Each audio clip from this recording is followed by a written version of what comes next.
তোমার নেতা তোমার শায়েখ আসল দলিল না, শয়তানও যে অলি সে যে দিতে পারে ধোকা।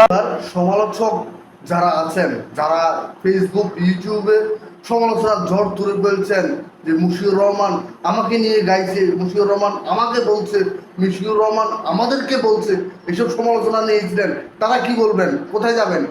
আমি আপনাদেরকে বলছি, তাদেরকে উদ্দেশ্য করে ভিডিওটা বেশি করে শেয়ার দিন। আকাবির স্যার ইসলাম পাই না। আকাবির মানে কি? আমাদের শিক্ষক। আকাবির মানে হচ্ছে আমাদের সেই সেই পরম্পরায় চলে আসছে, তাদের কথা আমি বলতে পারি। মানে আপনি আকাবির বিরোধী না, এটাই প্রশ্নই ওঠে না ভাইয়া। আপনি যদি আমি যদি আকাবিরদের বিরুদ্ধে কথা বলি, তাহলে আপনারা তো আমাকে নিয়ে ট্রল করছেন যে আকাবিরের এক ধরনের কথা মধুদের নিয়ে আমি গান গাচ্ছি। আপনাদেরকে কে বলেছে তোমার পীর, কে বলেছে আকাবির, এটাও তো আপনারা দিয়েছেন, দিয়ে দেননি? আমি কিন্তু বিভিন্ন ট্রল দেখতেছি।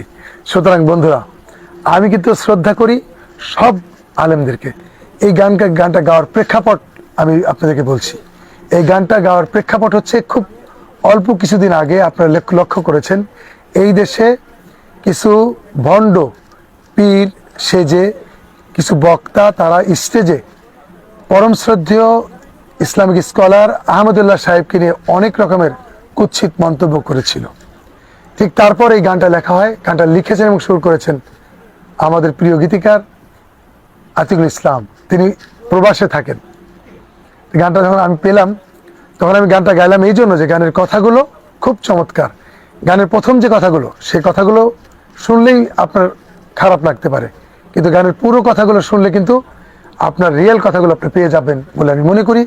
কারণ তোমার নেতা তোমার শায়েখ আসল দলিল না, শয়তানও যে অলি সে যে দিতে পারে ধোকা। তুমি নেতা অথবা পীর মাশায়েখ কিংবা যে যেই কথাই বলুক, তোমার দলিল দেখতে হবে কোরআন থেকে, তোমার দলিল দেখতে হবে হাদিস থেকে। এই কথাগুলো তো আমার না বন্ধু, কথাগুলো আল্লাহর এবং আমাদের রাসূলের। সুতরাং আমি আপনাদের মাঝে স্পষ্ট করে কথা বলছি যে আমার পুরো গানটা যারা শুনতে চান একটু দয়া করে শুনবেন, তারপরে মন্তব্য করবেন। এখানে পেশাব করিবেন না, এলো মূল কথা। করিলে 50 টাকা জরিমানা হবে, এটা হচ্ছে আমরা জেনে আসছি। কিন্তু যদি কেউ কমাটা যদি এখানে পেশাব করিবেন তারপরে কমাটা মেরে দেয়, তাহলে পুরোই উল্টা হয়ে যায়। সেজন্য আমার এই কথাগুলোর মূল উদ্দেশ্য হচ্ছে, আমি একজন ইসলামের গুনাহগার, একজন খাদেম হিসেবে, খিদমতকার হিসেবে, সবাই আমাকে ব্যক্তিগতভাবে কোনো কথা বললে ব্যক্তিগত ফোন দিয়ে বলবেন। কিন্তু যারা এই যে ফেসবুকে ইউটিউবে বা নিজেদেরকে জাহির করার জন্য যারা এগুলো করছেন, তারা কিন্তু একদিন পস্তাবে। আমি সমালোচকদের দৃষ্টি আকর্ষণ করছি, আপনারা এখন কোথায় যাবেন? 10 জন 20 জন মানুষ সামনে পেলে আর অন্যের সমালোচনা নিয়ে খুব একটা ব্যস্ত হয়ে যান কেন? যারা মুশিউর রহমানকে খারাপভাবে উপস্থাপন করছেন, আরো কিছু সাঙ্গু পাঙ্গু আছে যারা গান গেয়েছে, মৌদুদি মৌদুদি মৌদুদি এই করছে, মৌদুদি ওই করছে। মৌদুদিকে নিয়ে গজল লেখস কেন বলেছ?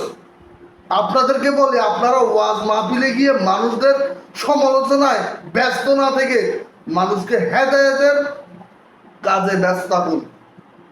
নিজেরা মানুষ নষ্ট করবেন না, মানুষকে বিপদ করা, সমালোচনা করা শিখাবেন না। মুশিউর রহমানকে নিয়ে এতদিন এত কথা বলছেন, এখন লাইভে এসে মুশিউর রহমানের কাছে মাপ চান, সাধারণ মানুষের কাছে মাপ চান কেন? সাধারণ মানুষকে দ্বিধাদ্বন্দ্ব পেরেছেন কেন? ভালো একটা জিনিসকে খারাপভাবে উপস্থাপন করে তাকে সমালোচিত করছেন। আপনারা সবাই নিজ নিজ জায়গা থেকে সাবধান হয়ে মানুষকে হেদায়েতের পথে আনার চেষ্টা করুন। আসুন আমরা সংশোধন